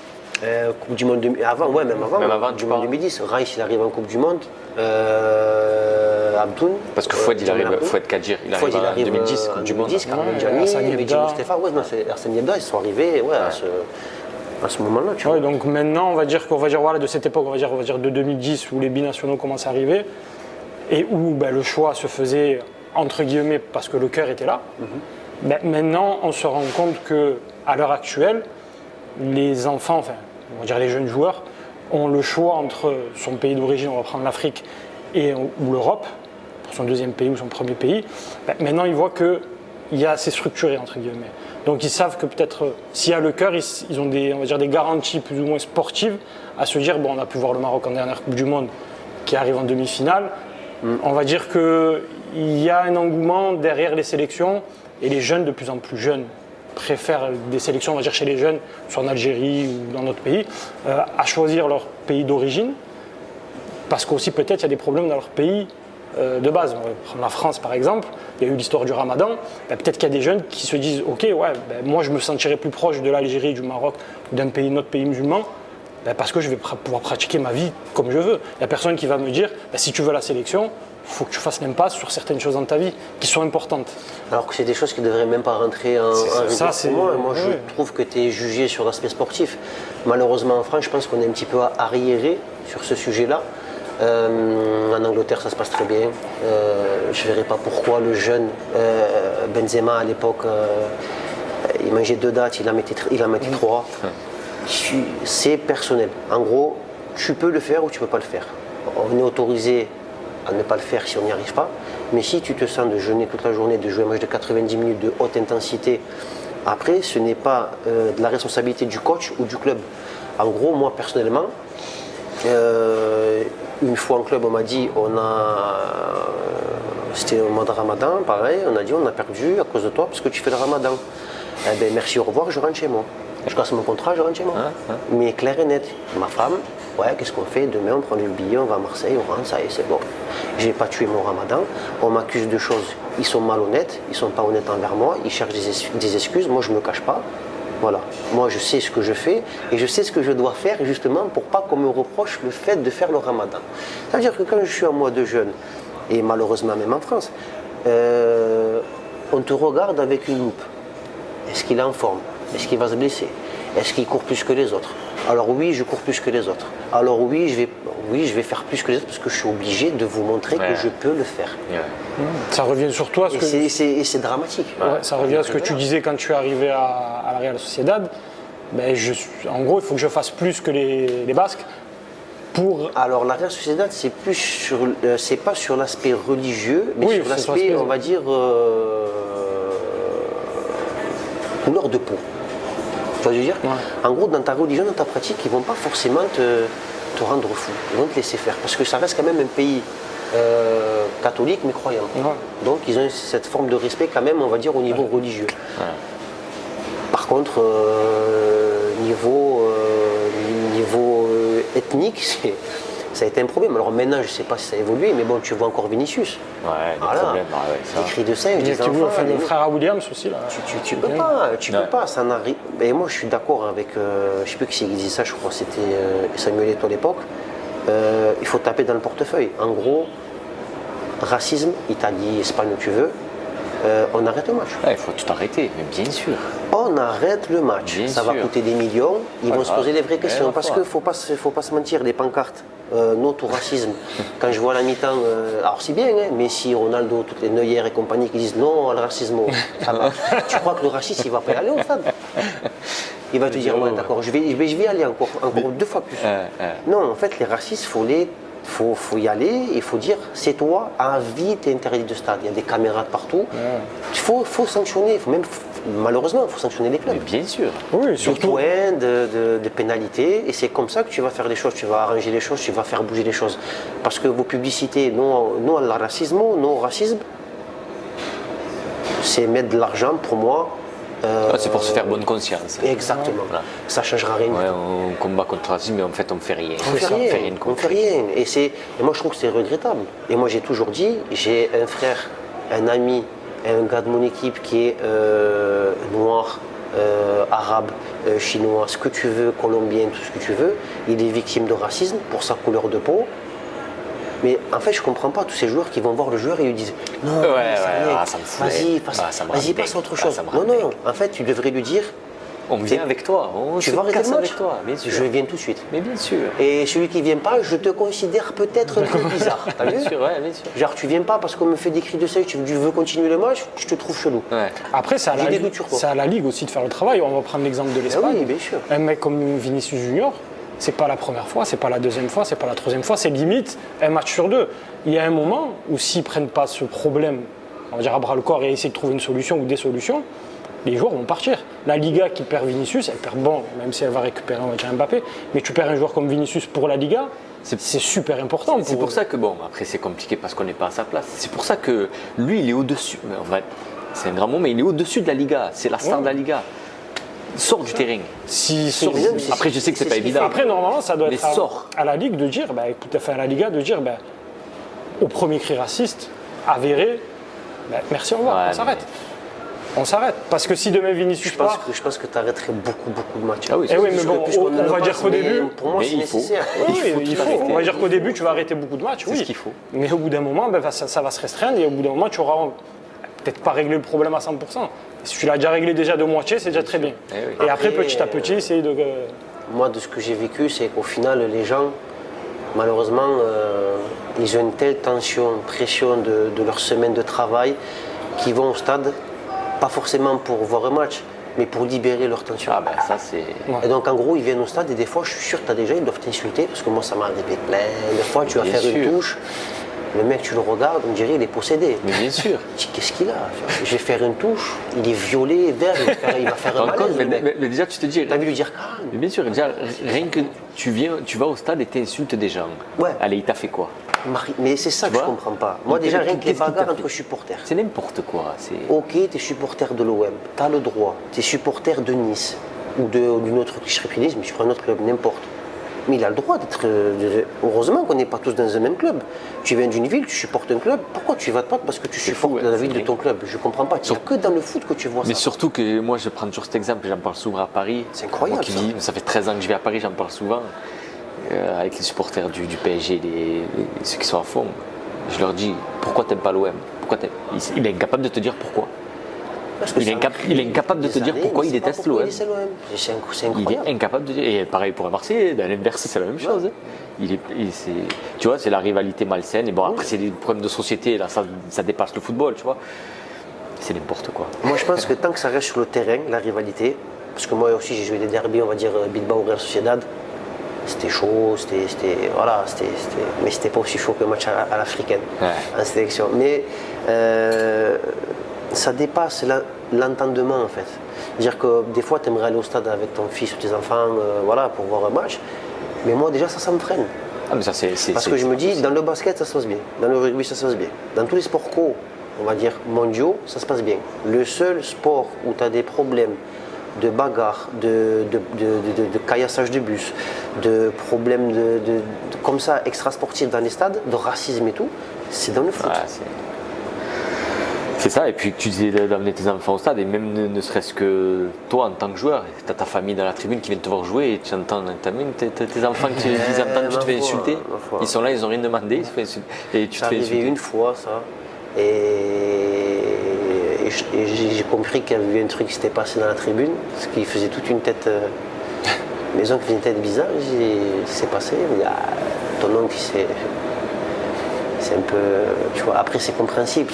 En fait, les gens ne se mettent pas à la place du joueur. c'est ça. Ils ont une mère, ils ont un père, ils ont des familles qui sont là. Alors, tu peux juger, tu peux dire que tu n'as pas été bon. Il n'y a pas de problème, tu es dans ton droit. Tu peux juger la performance du joueur, elle n'est pas bonne, il est passé à côté, tu as tout à fait le droit de le dire. Mais de là à insulter tout l'arbre généalogique, c'est n'importe quoi. Ah, c'est catastrophique. Comme les supporters qui convoquent les joueurs, ça me. C'est dingue. Mais je me dis, mais c'est les joueurs les fous en fait. C'est dingue. En fait, les joueurs, c'est comme des marionnettes. C'est ça. On fait ce qu'ils font, et c'est ça que je supporte pas, c'est pour ça que je suis pas comme ça, et c'est pour ça que ça n'a jamais fonctionné avec moi, c'est parce que c'est des marionnettes, il faut qu'ils fassent ce que les autres ils veulent. En gros, tu prends l'exemple de Lyon en début d'année, dernier du championnat. Les supporters, comme si tu étais au primaire, on vous convoque. C'est pas bien, vous courez pas assez, toi tu fais pas ci, toi tu fais pas ça. Mais toi tu vas m'apprendre ce que je dois faire. Je suis conscient de la situation, reste dans les tribunes, crie, saute, chante, fais ce que tu veux, insulte-moi, c'est dans ton droit. Viens pas me dire ce que je dois faire. Voilà, c'est catastrophique. Mais t'as pété les plombs, t'es un C'est fou. catastrophique. Et ils sont là, ils écoutent. Mais arrêtez les gars, il faut remettre les choses en place. Supporters dans les tribunes, on a besoin de toi dans des mauvais moments. Quand ça tout va bien, on n'a pas besoin de toi. Tu peux, mais c'est dans les mauvais moments qu'on a besoin des supporters. Dire que c'est pas là que tu vas dire aux gens, Molenbeek, pareil, j'ai vu, puis avec un maillot, il pose des claquettes. Mais fou, des hommes de fou en fait. Ouais. Il n'y a plus de respect. Ouais. Donc tu n'as plus le droit d'avoir de mauvais résultats Ouais. et d'avoir une saison en demi-teinte en fait. Voilà où on en est. C'est dur. Enfin bref, ouais.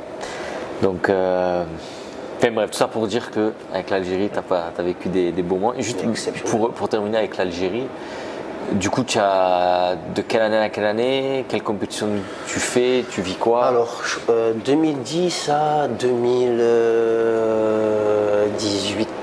Donc 2010, c'est le Coupe du Monde 2010, tu n'y es pas, tu y es après? Je suis après, j'arrive Ok. après. Après, je fais 3 CAN Ok. et une participation. Enfin, non, je suis convoqué à la Coupe du Monde, mais je ne joue pas une minute. joues pas une Parce minute. qu'il y a des embrouilles. Enfin, j'ai mon caractère, Vaïd a le chien, et ça fait des étincelles. Donc après. Mais tu y es, hein. Mais j'y suis, donc au final, voilà, c'est comme je dis, après on est des compétiteurs, donc on ne se contente jamais sûr. d'y être, on veut y participer. Mais oui, j'y étais, c'était des moments magnifiques. Le retour au pays, c'était exceptionnel. Vous avez été fêté. Ouais. Ah ouais, non, c'était exceptionnel, c'était magnifique. Franchement, c'est des souvenirs qui resteront gravés à vie, ça. Après, parce qu'après, comme tu disais, t'es compétiteur, mais on revient encore une fois à la sélection. Moi, pareil, en tant que sélectionneur, et j'expliquais ça aux joueurs, j'en parlais un peu avec eux. Juste le fait d'être là, déjà, c'est bien. Alors évidemment, on veut jouer. À la limite, en club, tu peux râler de ne pas jouer. En sélection aussi, tu peux râler de ne pas jouer, mais tu es en sélection. Et le fait d'être dans le groupe, par exemple, toi, des gars qui ont fait la Coupe du Monde, même si tu ne joues pas malheureusement, c'est la fierté. Mais c'est sûr que tu as envie de jouer. Tu Après, râles ça parce que tu peux. Mais Après, ça dépend. c'est différent de. Tu vois ce que je veux dire? C'est différent du club. Oui, c'est différent, bien sûr. C'est différent. Mais après, ça dépend si c'est un choix tactique Après, oui, ça dépend comment c'est fait. C'est ou sûr. c'est un choix par vengeance. C'est sûr. Ou parce qu'il veut, voilà. Il veut te montrer qui est le patron. Exactement. Donc le problème il est là. Après voilà, peut-être moi aussi j'ai fait des choses qu'il ne fallait pas que je fasse. Il fallait peut-être que je me taise, que je ne réponde pas, que je ne réagisse pas. Mais il y a des limites, c'est sûr, toujours c'est sûr. pareil. Donc sûr. au final, j'y étais, j'ai pas joué. Au final, j'ai fait l'action de ma carrière, je crois. On me parle toujours de cette action de dégager dans les tribunes. Je crois que ma carrière se résume à ça, dégager dans les tribunes. C'est un truc de fou. Mais et j'ai pris un jaune sans jouer en plus. Ça, en fait. Et moi, je n'ai pas calculé sur le moment, tu vois. C'est-à-dire que mon mektoub, c'était de dégager dans une tribune en Coupe du Monde, toucher un ballon et prendre un carton jaune, sans jouer une minute. Du coup, comme sélectionneur, tu connais qui en équipe d'Algérie à part Vaïd? Donc Vaïd Aïzoudi, Vaïd, après je connais Christian Gourcuff. Tiens, Gourcuff. Rabat Majer aussi qui vient. Rabat Majer, Rajevac, les Kents. Après on a eu une brochette. Et après je ne vais pas dénigrer le travail, mais en fait on n'était pas en harmonie entre les objectifs et les compétences peut-être, tu vois. C'était pas. Non. C'était pas ça. En fait, on a eu pour les qualifs Coupe du Monde, on a eu, je crois, en 6 matchs, 3 sélectionneurs. Donc difficile de construire quelque chose, voilà. Donc, et après, j'ai eu. Non, après, je signe un D2 en Espagne et je dois être appelé donc en 2019. Je viens de signer, je viens d'arriver et je connais comment c'est. J'ai Djamel Belmadi. En gros, il me dit rassemblement au mois de septembre. Et j'explique que je viens d'arriver, que tu vas me convoquer au mois de septembre, mais si je perds ma place, que je vais pas en sélection, tu vas pas me rappeler pour les autres rassemblements. Tu vois. Donc j'ai dit laisse-moi gagner ma place et je vais la gagner. Quand j'ai gagné ma place, que je suis assis, tu m'appelles. si tu veux m'appeler, évidemment. Et j'ai senti que dans sa réponse, c'était pas. Il m'a dit ok, mais c'était pas. Et finalement, j'ai loupé le coche entre guillemets de La CAN 2019. la CAN 2019. Mais qu'est-ce D'accord. que j'ai kiffé. Ah. Ah ouais, j'ai adoré. Tu vois, cette Algérie-là, se jouer avec tu vois, la rage, tu vois, ils m'ont fait, j'ai vraiment kiffé. 2019, la CAN, c'était vraiment magnifique. Et puis même on est allé en tactiquement, Égypte, j'ai pris mon billet, je suis allé en Égypte, je suis allé voir la finale avec des amis, franchement, on a kiffé, on a kiffé. Oui, tactiquement aussi, ça a été la meilleure équipe du tournoi. Hein. Mais haut la main. Même si la finale n'a pas été une très grande finale, l'Algérie reste quand même la meilleure équipe de cette gagné. compétition. La finale, on la gagne. Enfin, j'aime pas cette phrase de on joue la finale pour la gagner. Il faut la jouer pour la gagner. Mais bon, en fait, la manière, entre guillemets, en finale, elle importe peu. Ouais. Il faut juste marquer un but de plus que l'équipe adverse. Et on sait, pareil, encore une fois, tu le sais mieux que nous que l'Afrique c'est dur. Hein. Au niveau des matchs, des confrontations, c'est pas très, évident. Très dur, c'est très très dur.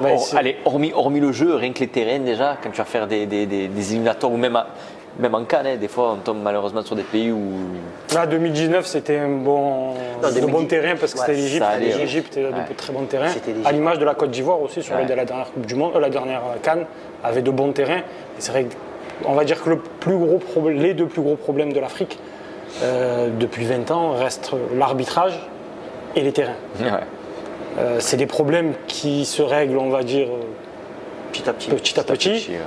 Mais voilà, ça reste les deux plus gros problèmes. Ouais. Et tu n'abordes pas, je pense, une CAN de la même façon si tu sais que tu vas pouvoir jouer au foot, c'est-à-dire sur des terrains convenables, et si tu sais que ça va être plus compliqué. Ouais, surtout que tu es dans ta saison, que tu sois en Espagne, en France ou ailleurs, en Europe, où ça se passe bien avec des bonnes pelouses, des bons terrains, tactiquement, peut-être au niveau de l'arbitre, c'est un peu différent. Et d'un coup, au milieu de saison, on te met la CAN au milieu, il faut se réadapter au truc. Surtout les C'est conditions. notre climat, c'est notre climat. climat. C'est pas les mêmes conditions, certes.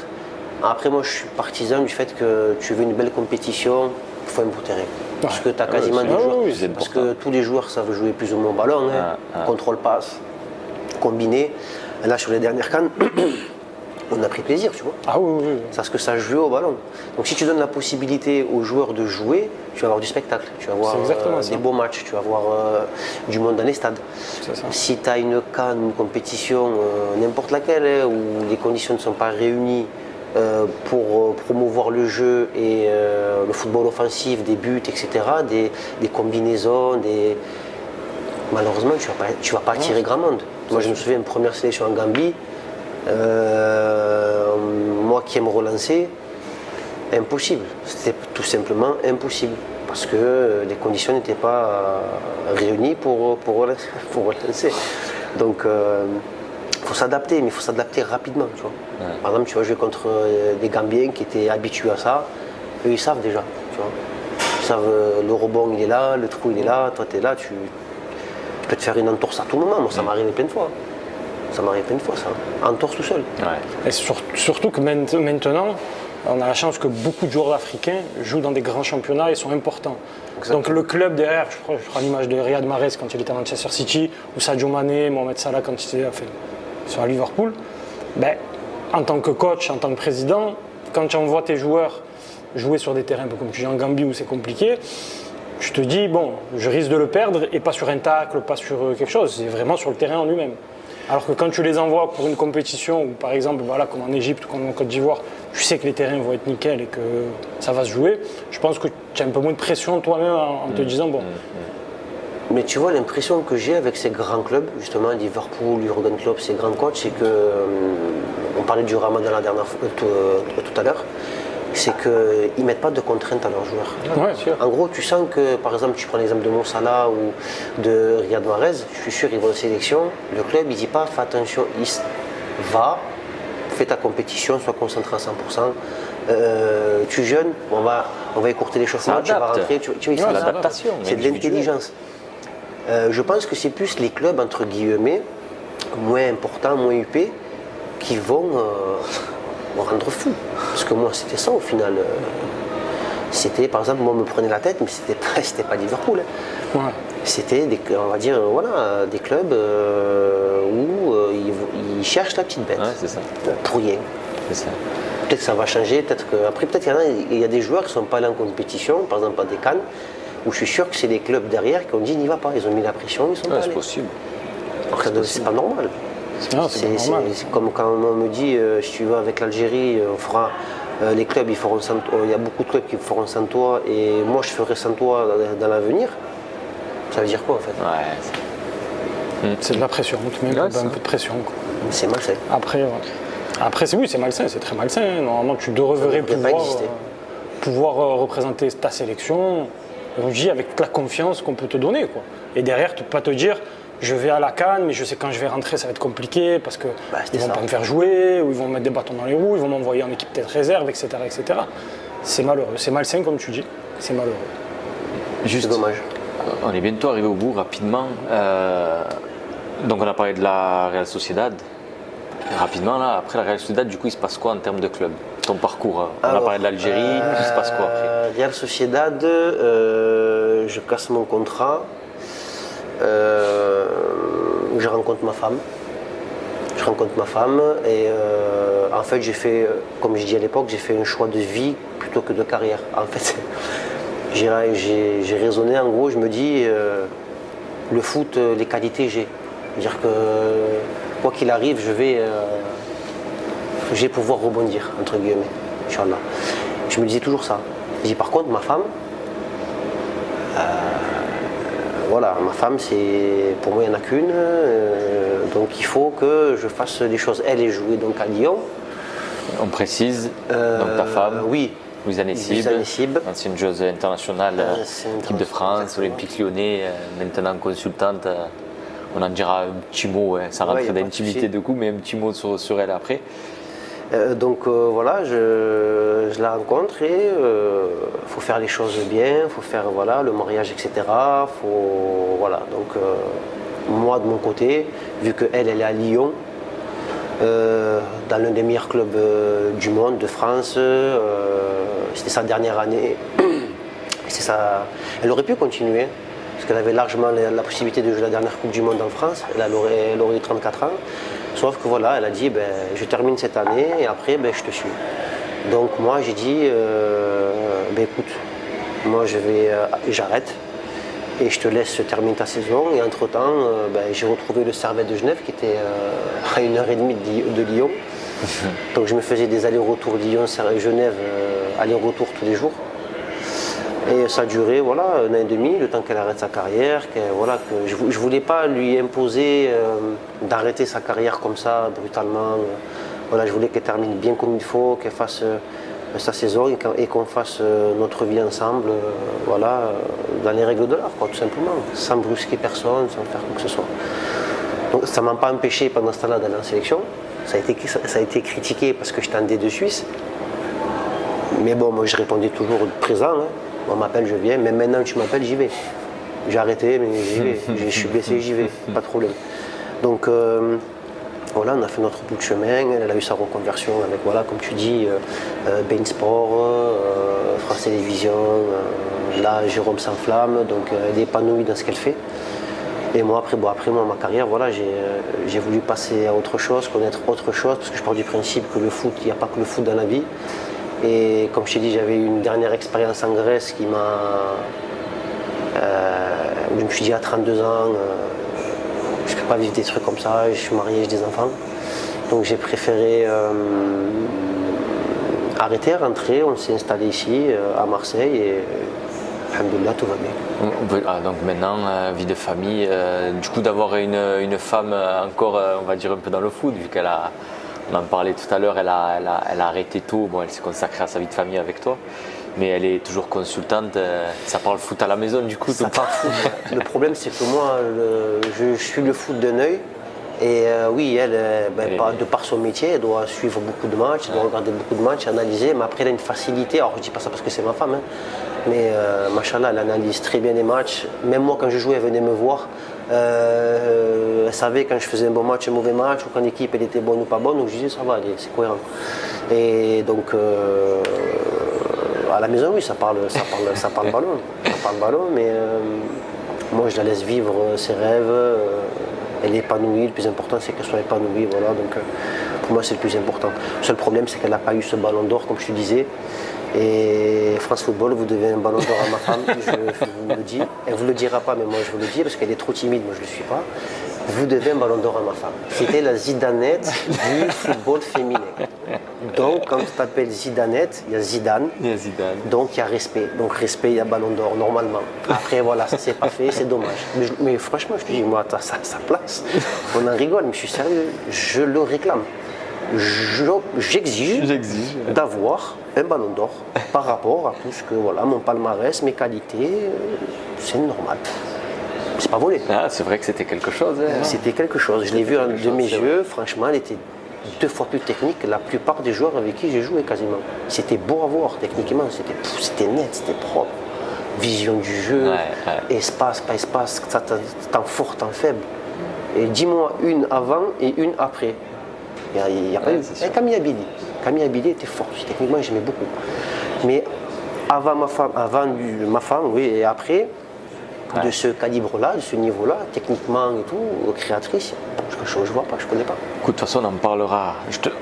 À travers toi, tu vas lui faire passer le message. On lui fait passer le message à Louisa. Il faudra que tu viennes bientôt dans le podcast, j'espère. On a besoin de ton analyse, de parler de football féminin, de ta carrière. Et toi-même, tu pourras parler de ton mari, comme il parle de toi. Tu nous diras s'il mérite un ballon d'or aussi ou pas. On verra. Donc, non, pas du tout. Ah, moi, j'étais très réaliste, attention. J'étais parmi l'un des joueurs professionnels. J'étais pas exceptionnel, faut dire la réalité. J'étais un bon joueur. De temps en temps, je faisais des gros matchs. De temps en temps, j'étais éclaté. Voilà, comme tout un chacun. Hein. Il y avait un mix de tout. Écoute, après avoir bien parlé de ta vie, de ta carrière, on va terminer comme d'habitude par une petite question. Il faut que tu nous donnes tes choix, ce que tu préfères. On démarre tout de suite. France, Algérie ou Italie? Algérie. Griezmann ou Carlos Vela? Carlos Vela. Mais 100 fois. Ouais. Ah ouais. Je peux argumenter ou pas? Tu peux argumenter. En gros, bon, Antoine, je l'ai côtoyé. Antoine, c'est un buteur. En gros, tu lui mets n'importe quel ballon sur son pied gauche, angle fermé, 20 mètres, 30 mètres, c'est minimum cadré. C'est but. Je réduis, tout ça, c'était incroyable. Il avait une précision de malade. Sauf que Carlos, il te changeait un match. Il nous avait expulsés, je me souviens, sur 7 matchs d'affilée, son vis-à-vis. D'accord. C'est-à-dire qu'en première mi-temps, au bout de 20 minutes, on était à 11 contre 10. Et pour contre n'importe quelle équipe. Il faisait ce qu'il voulait quand il voulait. En fait, c'était lui qui décidait du match. Mais c'était incroyable. D'accord. C'était vraiment incroyable. C'était autre chose. C'était fou, exceptionnel. Sochaux ou Real Sociedad? Ah ouais,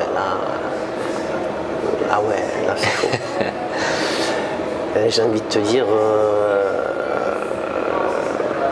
Sochaux, Sociedad. Sociedad et Sochaux. Franchement, en fait, je peux pas. En fait, les deux ont été très importants. Sochaux, ça m'a formaté en tant qu'homme et joueur. Et Sociedad, c'est ce qui m'a permis d'embrasser la carrière que j'ai eue et l'Algérie. Donc je peux pas choisir. Les deux ont été importants. Donc tu vois, je peux pas choisir entre l'un ou l'autre. C'est comme si je dis entre ton père ou ta mère. Tu peux pas. Tu vois. Ok. Défenseur central ou latéral ou 6? C'était quoi? 10. 10. Si tu me donnes le choix, offensif.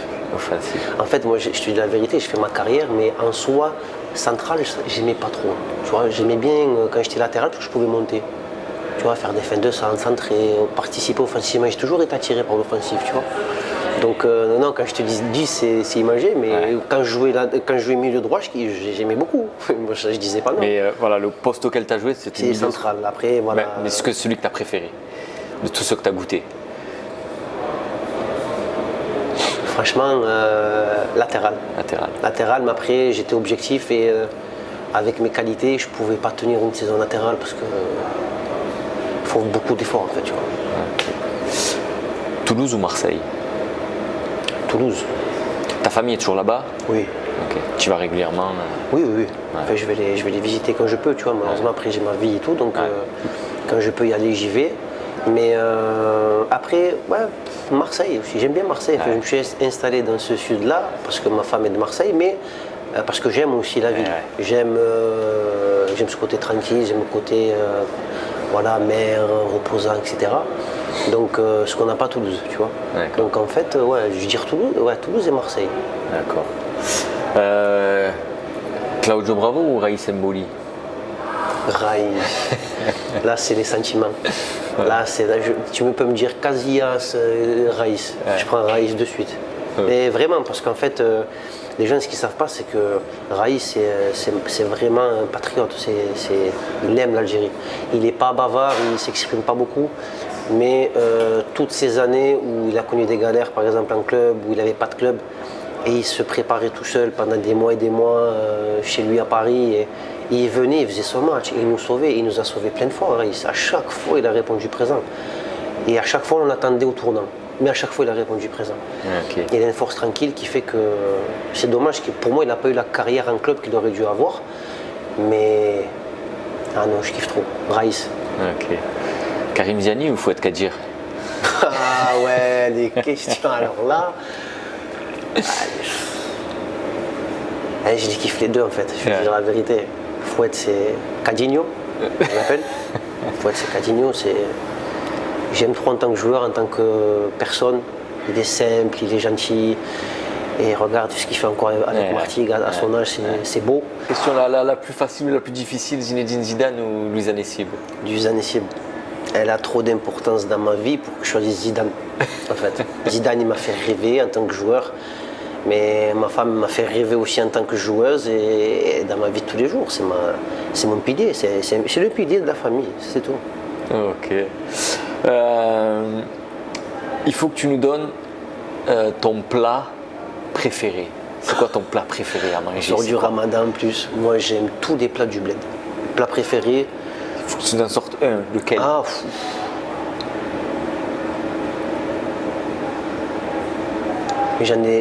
J'en ai deux sûrs. Allez, on accepte les deux. Alors. Couscous, shorba. Ok. Je peux pas. Et j'hésitais avec un troisième. C'était marcoda. D'accord. Mais les trois, tu peux me les donner toute l'année. Les trois, je les mange. D'accord. J'aime trop. J'aime trop. Ta destination de vacances ultime, celle que tu préfères, celle que tu kiffes le plus?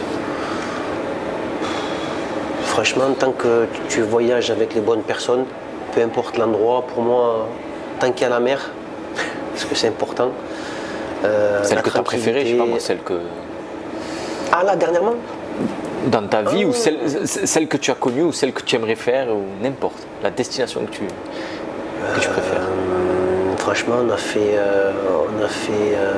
les Maldives. Ouais. Les Maldives, c'est des paysans. D'accord. C'est des paysans, tu as un autre cadre, tu es coupé du monde extérieur, donc j'irai, si tu veux te reposer et déconnecter les Maldives. Les Maldives. Ton chanteur, ton rappeur préféré, ultime, le meilleur pour toi? Alors moi je suis pas trop rap français, je suis plus son américain. Ouais. Et là en ce moment j'écoute quoi? En fait moi c'est que du rap américain. D'accord. Après j'ai pas de préférence particulière. Si tu dois ressortir un artiste? Drake. Ok. Pour toi le meilleur sportif de tous les temps? Sportif, tout sport confondu. Michael Jordan. Je pense que. Mohamed Ali. Mohamed Ali, par rapport. Justement, chercher quelqu'un qui a fait quelque chose de grand dans son sport, mais dans la vie, en fait. Il a bouleversé, je pense, beaucoup de choses dans la vie de beaucoup de personnes, en dehors du sport, pour beaucoup de personnes. Ouais. Juste le fait qu'il soit converti à l'islam à cette époque-là, avec le racisme aux États-Unis, les convictions qu'il avait, refuser d'aller faire la guerre du Vietnam, faire ce qu'il aller en prison, enfin bref, toute sa vie, ses choix ont été forts. Et il n'y a pas un autre sportif, je pense, qui a dit les deux, autant que lui. Est-ce que tu peux nous faire ton équipe type, ton 11 type des joueurs avec qui tu as joué? Allez. Du gardien à l'attaquant. Alors, gardien Raïs. Ouais. Latéral gauche, je mettrais qui? Ah ouais, là c'est ça. Latéral gauche. En fait, tu vas me dire c'est bateau, mais je pense à Fauzi, Goulam. Central gauche, je mettrais Rami, Sebaini. À droite, moi je me mets pas. À droite, je mettrais. Tes coéquipiers. À droite, je mettrais. Je mettrais Rami à droite, Inigo Martinez à gauche. Parce que Rami il peut jouer les deux pieds, l'autre il peut pas. Latéral droit, je mettrais Mehdi Zéphane. Mehdi Zéphane sous-côté pour moi. D'accord. Par exemple, finale de la CAN en 2019, il prend Sadio Mané, 90 minutes, comme si je mangeais une banane plantain, pareil. Tu vois, et c'est passé inaperçu, tu vois. Mais sous-côté pour moi, Mehdi Zéphane. À une époque, franchement, je le trouvais très très fort. Offensif droit, je mettrais. Ah oui, il y a Youssef aussi, attends, j'ai oublié. Mais j'ai pas joué avec lui, donc ça compte pas. Avec qui tu as joué, En 6, je mettrais Safir Taider. En fait, je vais faire que du DZ. Malheureusement, c'est ce qui me vient en tête. Donc je le dis, c'est instinctif. Je mettrais pour la récupération Adlen Guedjoura ou Mehdi Abeid. À droite, milieu droit, Xavi Prieto, très fort. À gauche, Carlos Vela. Et devant, je mettrais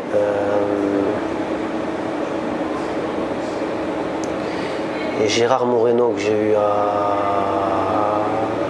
à Majorque avec Marco Asensio en 10. Tu as joué avec des sacrés noms qui sont. Moi j'ai oublié Riyad Mahrez. En fait, instinctivement, j'ai dit bon, tu peux le.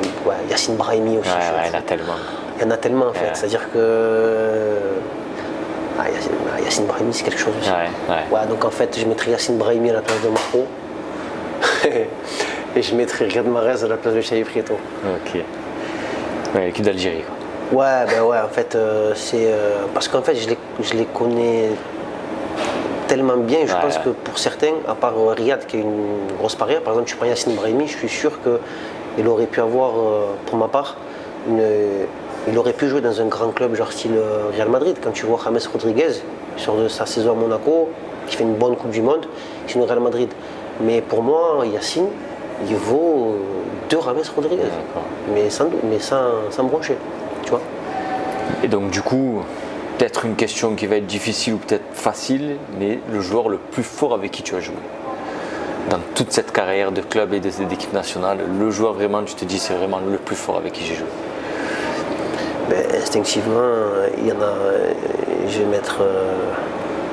Il y en a 3. Parce que moi j'aime les joueurs offensifs, j'aime les joueurs techniques.